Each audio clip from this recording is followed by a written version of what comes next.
नमस्कार, आप देख रहे हैं द इंडिया टीवी और मैं हूं आपके साथ सद्दाम करीमी।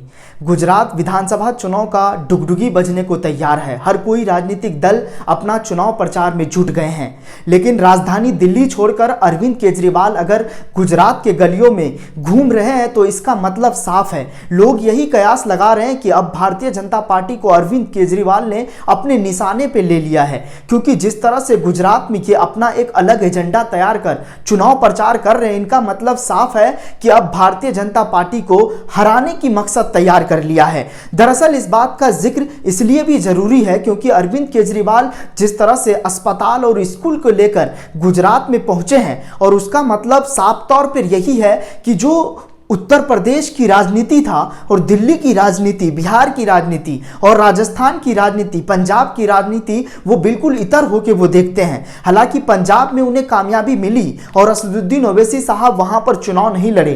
राजस्थान में अब उनका भी चुनाव लड़ने की तैयारी है, जैसे कि बिहार में उन्होंने चुनाव लड़ा और उसके बाद उन्हें 5 सीटें कामयाबी भी मिली। अब लेकिन उसके 4 विधायक टूट जाने के बाद वो किस तरह से अब अकेले असदुद्दीन ओवैसी साहब के पार्टी में अख्तरुल इमान जो बिहार के प्रदेश अध्यक्ष भी है एमआईएम के, वो टिके हुए हैं। लेकिन अगर गुजरात की हम बात करें तो गुजरात में भी असदुद्दीन ओवैसी अपना दमखम तैयार कर रहे हैं। हालांकि उन सीटों पे उनका चुनाव लड़ने का जो है ऐलान करने वाले हैं और उन्होंने फैसला साफ तौर पे किया है जहां पर मुस्लिम बहुल इलाका है। लेकिन अगर जरा कल्पना कीजिए और ध्यान दीजिए कि अरविंद केजरीवाल अगर वहां चुनाव लड़ने के लिए जा रहे हैं तो इसका मतलब यह है कि ना तो उनके पार्टी पर कोई ये टैग लगा हुआ है और ना ही हम ये कह सकते हैं कि वो हिंदूवादी पार्टी है, और ना ये हम ये भी कह सकते हैं कि वो मुस्लिम तुष्टीकरण की राजनीति करते हैं।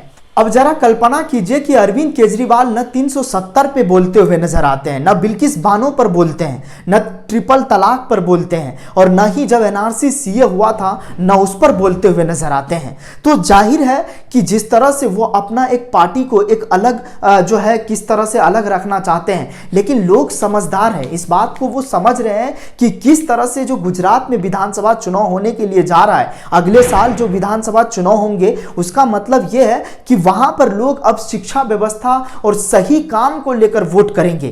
मतलब साफ है कि अगर भारतीय जनता पार्टी के हाथ से गुजरात की सियासत अगर खिसक जाते हैं तो यह हार कहीं ना कहीं सिर्फ बीजेपी की नहीं मानी जाएगी, यह हार उन लोगों की मानी जाएगी, यानी साफ तौर पर प्रधानमंत्री नरेंद्र मोदी और गृह मंत्री अमित शाह की हार मानी जाएगी। हालांकि विपक्ष की जीत होगी, लेकिन हार अमित शाह और प्रधानमंत्री नरेंद्र मोदी की मानी जाएगी। दरअसल जिस तरह से इसको भी लेकर हर कोई ये कह रहे हैं कि क्योंकि गुजरात जो है इनका गढ़ माना जाता है प्रधानमंत्री नरेंद्र मोदी और गृह मंत्री अमित शाह का, क्योंकि जब 2001 का दंगे का अगर जिक्र होता है, बिल्किस बानो के साथ अगर रेप का जिक्र होता है, यानी साफ तौर पर उन दरिंदों को छोड़ा जाता है, तो सवाल उठना लाजमी हो जाता है। इसको लेकर असदुद्दीन ओवैसी साहब भी इसको लेकर सवाल करते हुए नजर आते हैं। और अरविंद केजरीवाल अगर ऑटो चालक के घर जाकर अगर खाना खाते हैं तो इसका मतलब साफ है कि ये बड़ा संकेत दे रहे हैं, यानी गुजरात की राजनीति फेरबदल की तरफ करवट ले रही है। और ये तो अभी कहना जल्दबाजी होगी, और इसको लेकर कहीं ना कहीं लोग ये भी कह रहे हैं कि क्या अरविंद केजरीवाल अपने पाले में उन चीजों को ले पाएंगे, क्योंकि कांग्रेस की राजनीति अब धीरे धीरे खत्म होने के कगार पर है। अगर हार्दिक पटेल का अगर हम जिक्र करें, हार्दिक पटेल कांग्रेस में जब थे तो उस समय गुजरात की राजनीति कुछ और संकेत देती, लेकिन अब हार्दिक पटेल भी कांग्रेस छोड़ बीजेपी में शामिल हो गए। ऐसे कई सारे सवाल हैं। विजय रूपानी की अगर हम बात करें तो उनका भी एक अलग जो है चेहरा को प्रोजेक्ट किया जा रहा है।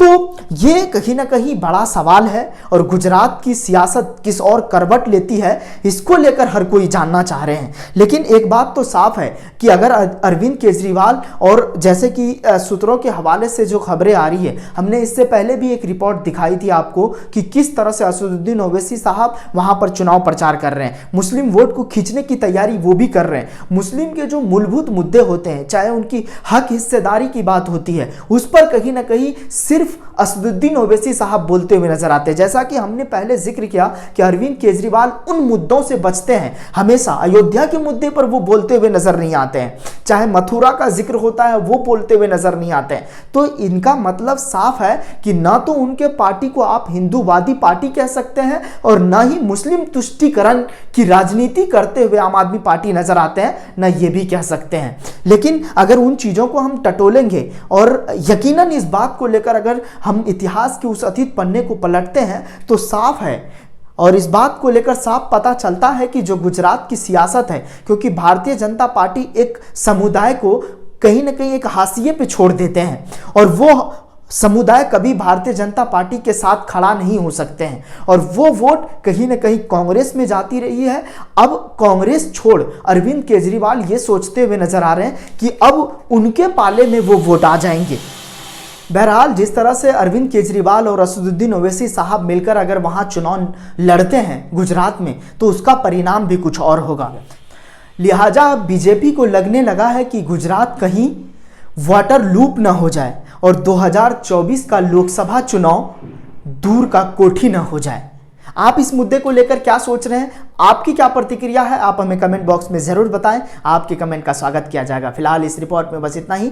बाकी ताज़ा तरीन खबरों के लिए देखते रहिए द इंडिया टीवी। अगर आप हमें फेसबुक पे देख रहे हैं तो द इंडिया टीवी के पेज को लाइक करें, शेयर करें। अगर आप हमें यूट्यूब पे देख रहे हैं तो द इंडिया टीवी के चैनल को सब्सक्राइब करना ना भूलें। दीजिए इजाज़त, नमस्कार।